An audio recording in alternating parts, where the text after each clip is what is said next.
Okay. Oh, What's that? what's that look like? Woo! Oh my goodness. Big. That's a good one. I don't know if you can show the people. You're going to have to blur that out, but it's the last day of the month here, and The deals are starting to come in. that's legit. That's nice. That's nice. That's a nice time. All right. That's Okay. Good times. Good times. Man. Good times.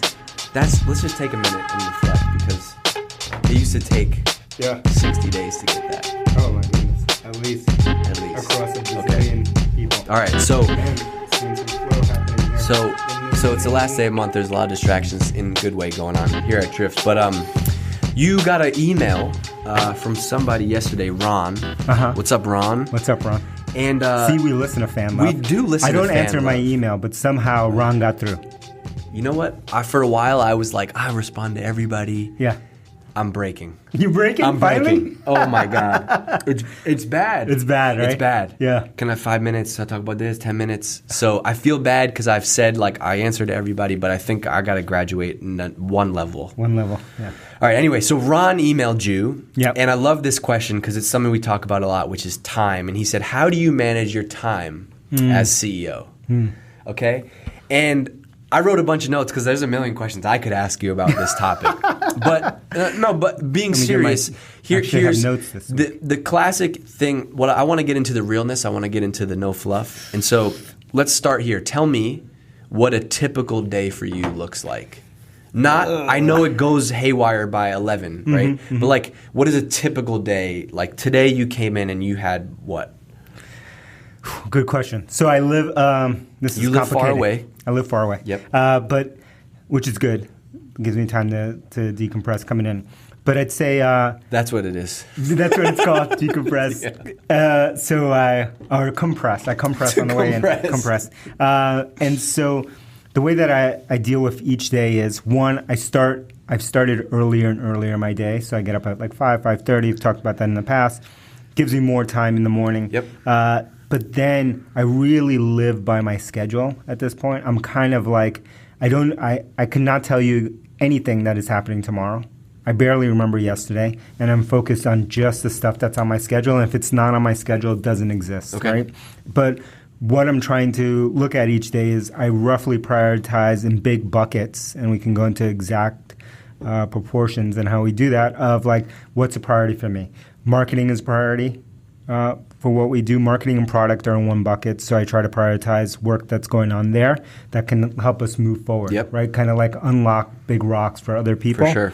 And then people is probably next, so there's always some people-related stuff, whether we're recruiting or doing one-on-ones or something like that. It's going on. And then there's like the customer bucket, which is customers that I'm talking to, prospects that I'm talking to, people that should be customers and or prospects that aren't, and that could be giving talks or what have you. So roughly those three big buckets is where I'm juggling myself. And then there's an interesting chart which you've talked about before. Like that has probably changed dramatically over yeah. the last 2 years, Yes. right? Drift started, it was you and Elias and 2 or 3 other people in a room. Now it's grown, Yes. and you've probably had to delegate or move things around. And so, like, what's one thing that you were way more hands-on 2 years ago than you are today? Lots of things. I'd say one of them I just brought up today to you Yep. and to Armin, Yep. which was like I put myself in the middle. I was the block on like buying buying anything at Drift, right? Like pencil being bought. I was in the middle of that, and because I was trying to keep us lean and preserve cash for as long as possible, and now I'm like crying uncle on that stuff and saying like, DG and Armin runs sales here. You guys have to like define budgets and like we need to talk about it, but I can't be involved in the day-to-day stuff on For that sure. anymore, whether it's an event or what have you. And so that's an example of something where I used to be monitoring every purchase and everything that was going on and every hire and everything from a dollar standpoint, and I'm not anymore. Yep. And that's because that's just not the best use of your time. No, and now we have leaders in the company. I don't need to do that anymore. And part of them kind of growing and those organizations growing is that they need to now grow into their own kind of campfires. Yep. And so the way I think about it is like we had one big campfire before, right? So like one centralized campfire. And now each of the functional areas need to be their own little campfire, right? And then together, we're one big campfire. I like that. So one of my questions that I had written down for you is, how do you decide, like, that's an example of you have a choice of, like, going deep and in the weeds on something or delegating it. Yeah. What's been like the boiling point in managing your time? How do you figure out what you should go deep and be in the weeds on? Yep. And this is something that I should care about. I mean, obviously you care about it all. Yeah. But this is something that, no, I don't care. I'm going to roll up my sleeves. I'm going to be in the weeds on this. So number one is always being on the weeds on things that affect our customers or brand prospects, right? So that's why I get so involved in marketing details and product details, because those two things kind of represent who we are as a company and our brand. And so I zero in on that stuff all the time.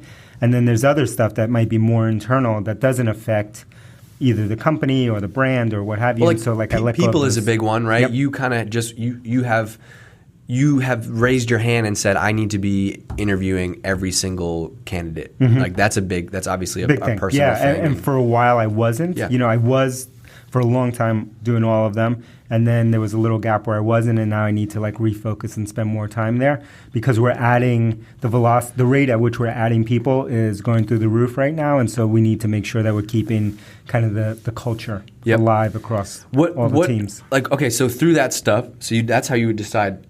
You basically decide what you want to go deep on based on your priorities, your current priorities. What have you learned about managing your time as a CEO, though? Because, like, your inbox is insane. Your Slack is insane. Everyone, because you're here every day, everybody has a direct line to you. People, customers. Some people wish I wasn't here every day. Elias. He would My be co-founder. But like, what have you learned? Like, maybe it's what you're not good at, or how would you? I'm assuming Ron is asking you because he's a CEO. Yep. Right. So maybe tell Ron like what you learned about managing your time. I'd say one was the thing that we talked about, which is like figure out how to prioritize the most important thing, which is your customers and your brand. Figure out how that works. Second, prioritize people, which is usually the thing that slips. Is the one that people give up the quickest, which is like interviewing, one-on-ones, all that kind of stuff, progression of people on the team. They give up there, and they run towards process or something else. Like the other thread, though, that I just have noticed with you is like your DNA as a founder is brand and product. Yep. And so those are the things where you're okay being hands-on, right? Yep. You are not a sales guy by DNA. Nope. So you're like, Armin, I'm here, but do your thing. Exactly. I'm not going to tell you how to close deals. Yep. I'm not going to tell you how to build urgency, pipeline, all that stuff. Exactly. But on the marketing side, you might say, don't like how this looks. Might change that. Or the product things. So totally, because I have an opinion there, and that's a good point. I was talking to a VP of product today who works for a company that's run by my friend who's the CEO. And he's a sales guy. And he defaults to the CEO, is a former sales guy. So he defaults to the numbers and the sales thing, and he's most comfortable there. And he's alien on the product side. So I'm actually helping him out a little bit on the product side with his VP of product and their strategy, because that's not an area of comfort for him. So he relies even outside of the company to try to get help there. I love that. It goes back to superpowers like we always talk about. All right. And so this is what I want to wrap up kind of with was maybe talk about your CEO forum. Yeah, and I just brought it up. And what you guys do. I meant to bring this up earlier though. I had a moment today where I was reminded of the power of peer groups like that, right? We have Guillaume from Segment in the building today, and just you spend 10 minutes and you talk about ideas, gets you out of a rut. Like I get it, the power of that. All right, but you do an interesting thing at the CEO forum where you all kind of map out how you plan to spend your time versus actual. Yep. So I opened this spreadsheet, of which I don't own many spreadsheets, but here's one that we edit together as a team at the CEO Forum. And the CEO Forum is a 2-day offsite every quarter that happens between myself and, let's say, roughly 8 other CEOs of different size companies. And we talk about key discoveries is one area that we write about, and those are discoveries that we learn from our peer CEOs who have beaten on us for 2 days, and then some discoveries and some things that need to focus on. Then we write our final advice from each of those individuals. We record that. We talk about business milestones and personal milestones that we want to get done for this next quarter. But then we go into this area of projected time spent in different areas, and everyone has to come up with like how they're going to spend time over the next quarter. And mine are if we look at that, we say like team management for me is 20% of my time. Recruiting is the next 20%. Customer and prospects is 20%. Marketing products, 30%. This is probably off, and 10% with investors. So I have a screenshot from, I think, maybe the first time that you did this. And this is what I wanted to mention. So your forecast for 2016 for marketing and product was 20%. Yep. The actual that you put was 50%. Yes. So at the end of the quarter, we have our projected, and then we come back and say, how did we actually spend time? And then those are areas to discuss. Yeah. Right. And what was the discussion around that? Somebody said, David, why was it 20%, but you spent 50%? 50% of your time. Yep. So the discussion around that was like, why? Yeah. And for me, it was like, this was an area that we need to get good at. It was a huge, that was the first year. Yeah, that was the first year. And so we needed to invest more energy in here. So I dove deeper in that area. And then a takeaway from that was like, we needed to build up our marketing team beyond DG at that point, and so that I didn't have to spend 50% of my time there. For sure. And so I think like what I love about this exercise is I think this is good for anybody, right? Oh, yeah. Whether you're a CEO, not. I think this is something you can take out and budget those buckets. Mm-hmm. And then look at it at the end of the month or the end of the quarter. We do it quarterly and just say, how did I actually spend my time, right? And then you learn from that. Yeah, or like, you looked in the marketing and product area and said, this is where I'm spending overwhelming majority of my time. Mm-hmm. How are we going to fix that? We're going to hire more people. Yes. To do that job. Hire more people. All right. Did I leave out anything? No. Nothing else? No. I think that's the way to do it. I'm just reading at one of the guys, John, who's one of the CEOs. His company was acquired. So I'm looking at his projected time spent. 75% take a summer break. 25% continue networking.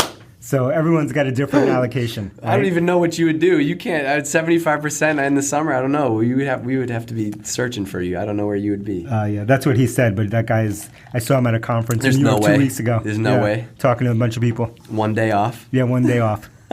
Anyway. All right. Don't forget, we leave 6-star reviews now here on Seeking Wisdom. Right. Worst case, leave a 5-star review. Go to iTunes or wherever you hear this podcast. Leave ratings. We take ratings on Stitcher. Wherever. iTunes, and you get YouTube. people saying like this, overflowing with insights. This is the first podcast I've reviewed because it's one of the few that I keep coming back to. Salute. Great discussion on video plus messaging, which are 2 megatrends. Woo! In the marketing and secrets episode. While I usually listen during workouts, I'm starting to mix it up with video. Shout out. DHD, so shout out to Amy and Danielle for adding a whole new dimension. They said that? Love that. Wow. Didn't even make that up. Wow, that's amazing. We got to send some swag over there. Yeah. That's amazing. So we're going beyond workout time and we're going into work time. Yeah. Is that correct? All right, so leave your 5-star review. Check us out on YouTube and Facebook because we're posting video content there that we don't post anywhere else. Daily. So exclusively daily. You have to see some of this 3-camera action we have going on here now. And leave us a review, comment, subscribe, and see you at Hypergrowth September 25th. Seeking Wisdom promo code.